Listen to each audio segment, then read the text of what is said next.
Hey everybody, this is Mandingo. I went ahead and put a little tutorial together explaining some of the combat mechanics of the AI. What we're going to do is we're going to set up a little raiding party here, 6 archers, 2 heavies, mostly for the purpose of demonstration. And the major thing that we're going for here is you have to ask yourself a couple questions. 1, can I win this battle? Number 2, is it going to be worth my time and effort to win it? One of the main things you want to do is always look at the terrain that you're working with. On this particular map, you see there's a bunch of hills, got some rocks. Mostly whenever you see a lot of hills, swamps, things that are going to slow you or your enemy down, you play it accordingly. One of the major things to know about the AI is that it's always going to go for a terrain bonus when possible.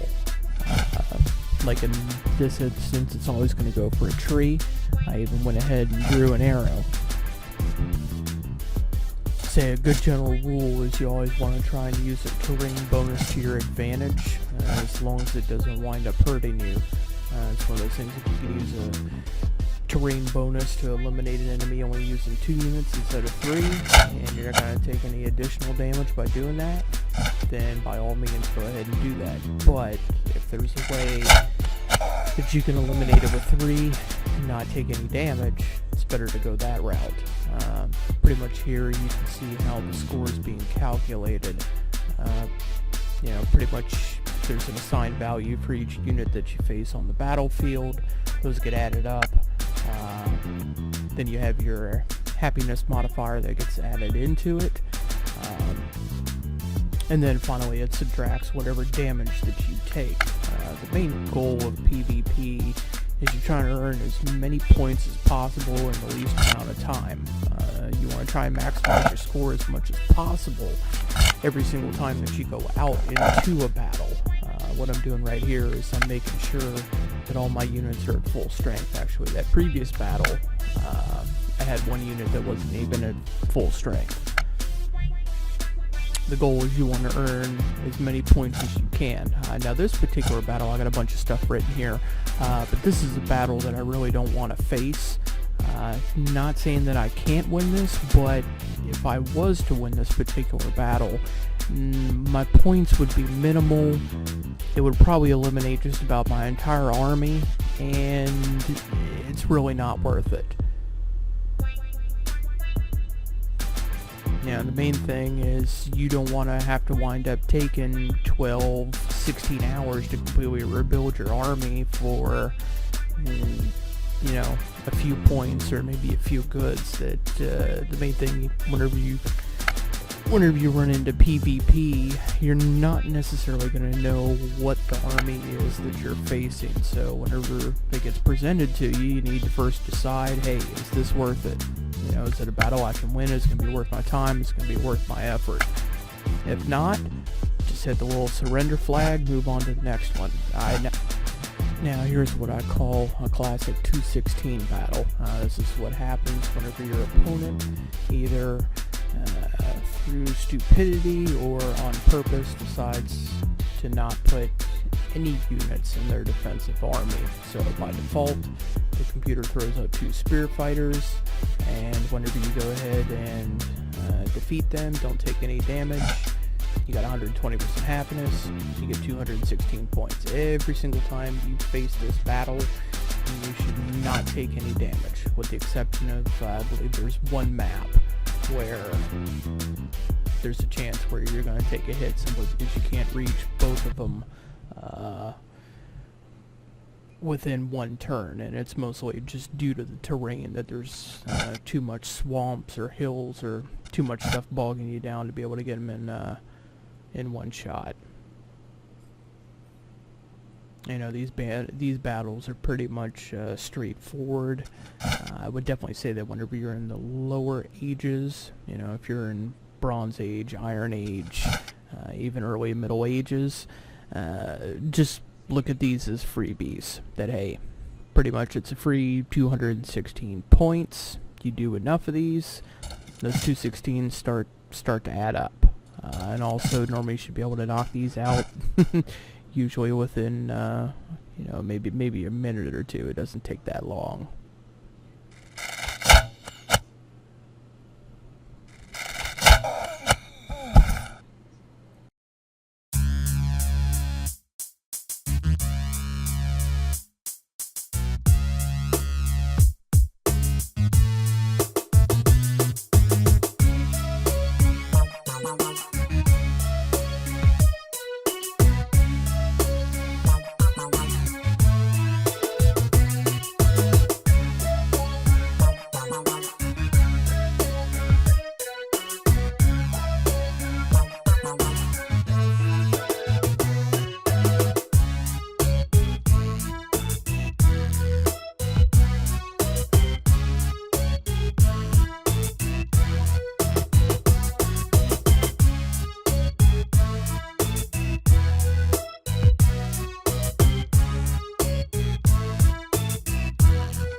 Alright, now we're coming into an interesting battle right here. Normally whenever I would see this configuration, I would just skip it and move to another battle. You know, my initial estimate here is I'm going to lose 4 to 5 of my archers. The major problem I see out here on the field is those 3 long range. It's going to cause problems for me. If you're in a smaller hood, you know, this is the type of battle that you would want to save towards the end of your PvP and at the nights. That way you got, you know, your 24-hour cycle to try and rebuild your army before you go again.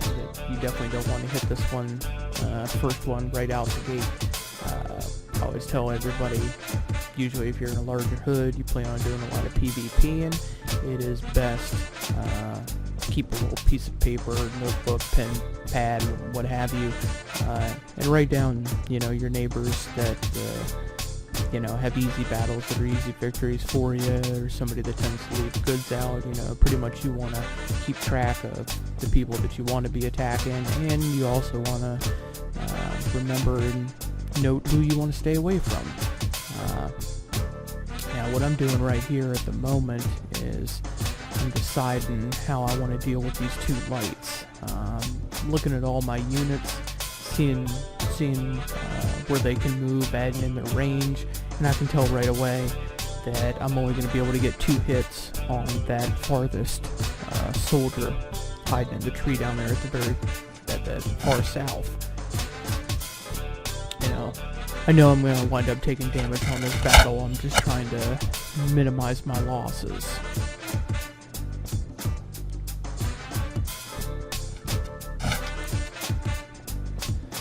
Say normally you'll find that whenever you have archers going up against soldiers, especially whenever you face them in the trees, it's going to take 3 hits to be able to kill them. Sometimes you can get it done in 2 if you're able to get on a rock and get some terrain bonuses, or if you catch them out in the flat lands where they're not in a tree or a bush. But normally you can figure archers, it's going to take 3.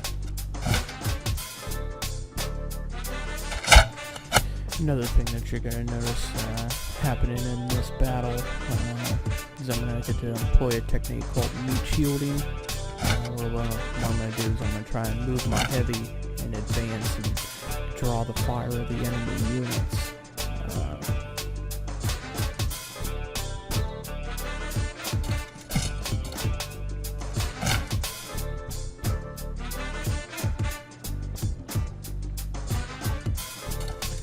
Mostly what I'm trying to do here is I'm trying to get across the board as quickly as I can, because the long range is the thing that's the most problematic for me.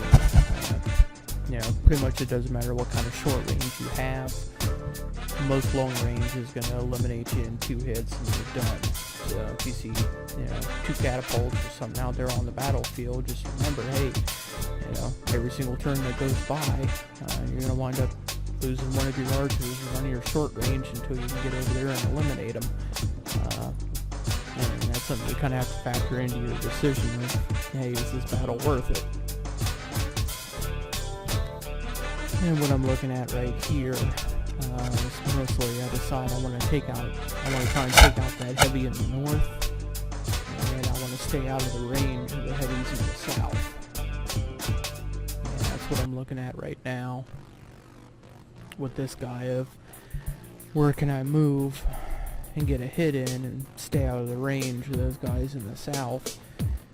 And I realize, you know what, I'm really not going to be able to reach that heavy in the north, so that's the safe spot, and I'll take out that remaining light that's sitting in the bushes.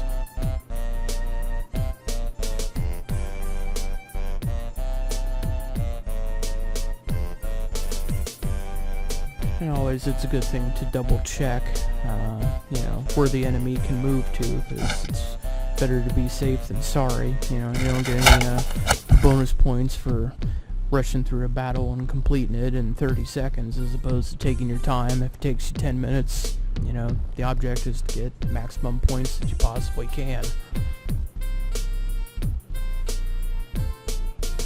Now here on this guy, mostly I'm just looking for a safe spot and able to get a hit in on him. Now here for this particular archer, what I want to try and do is take out that last heavy up in the north while staying out of the range of the people in the south.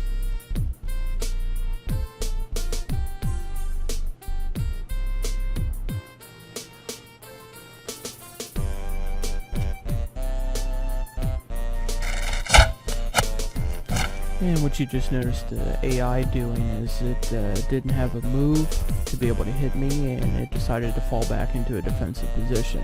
Now here's the meat shielding technique. Really all I was trying to do at this point was to get as close as possible, and I just so happened to move into the range of that last guy in the south. He went and attacked me. I killed him on the retaliation. And that last heavy in the north also decided, hey, I can go attack this heavy that's sitting there, and the meat shield worked again. The main object is I want to try and protect my archers as much as I can. That's the main bulk, I should say, offensive portion of my army, and I want to try and keep as many of them as alive as I can. Mostly I just have the heavies out there to try and soak up damage if it's possible. Mostly the heavies, they move very slow. Takes them a long time to get across the board, so normally they're not going to be the first ones to be able to hit somebody. And pretty much at this point, it's a foregone conclusion. We just get to play mop-up detail, finish them off.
idea, I was right on the money with my initial estimate.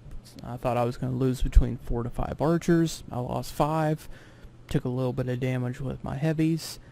Earned 982 points. You know, it's not bad, you know, considering the age and stuff that I'm in, but the main thing you have to look at is how long is it going to take to rebuild.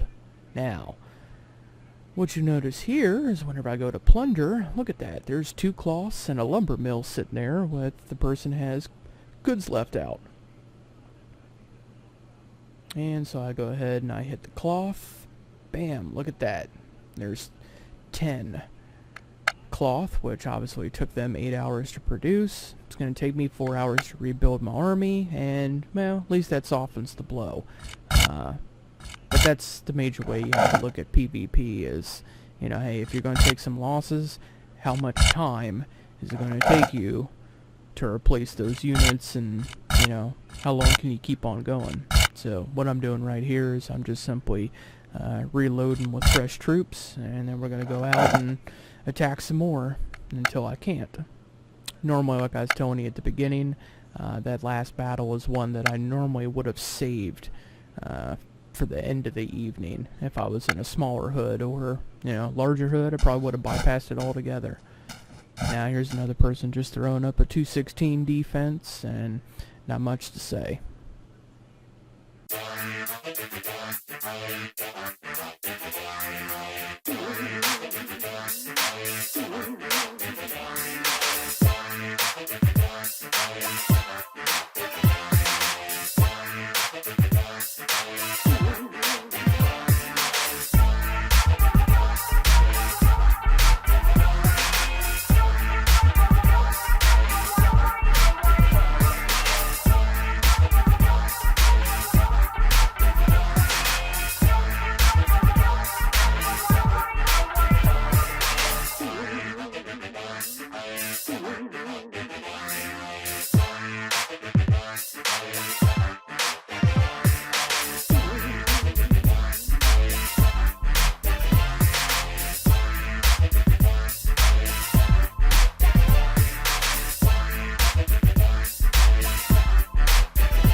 Alright, now what we've got coming up here is a great example of first strike and why you want to have first strike.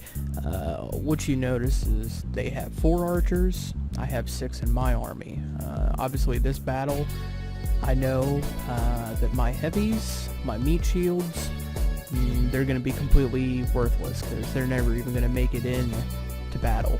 Now the main thing you want to keep in mind with other people's short range and yours as well is what their range is. For archers, it's 5.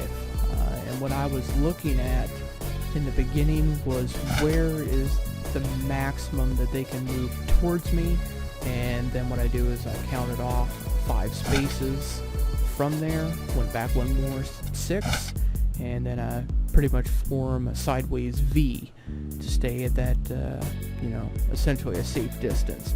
Now, what the computer just did there is what's known as a bait move. You can see that another one of his units can move in front of him, and what they want you to try and do is, they want me to attack that one that just moved out there, so the other one can attack me, and I'm not falling for that.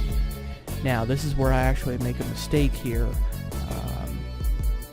I briefly looked at that, one of those units that didn't move. I decided to move here, and unfortunately that is one too close. I thought I was going to be able to attack that guy. I wasn't, and you'll see how it comes back to bite me.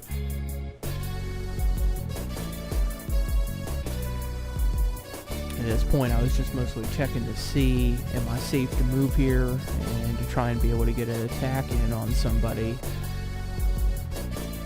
At this point, I really can't get to them, and so far they can't get to me, but that's where my mistake was. I moved one too close, and pretty much that wound up causing me some damage that I didn't necessarily need to take. Now I'm to the point of the battle where this round I know I'm going to have first strike on my opponent, and I'm scrolling down here at the bottom to see who's the first unit of theirs that's going to have a chance to attack. And if you mouse over a character down on that, the bottom pane, the little hex will turn yellow and show you as to which unit it is. And what you want to do in this scenario is focus fire and eliminate that person, so you pretty much move him out of the rotation. And see, now he's gone, and essentially you get an extra attack in. Now I'm looking for the next one, who's next up in the rotation that I need to take out. Focused fire on that particular unit.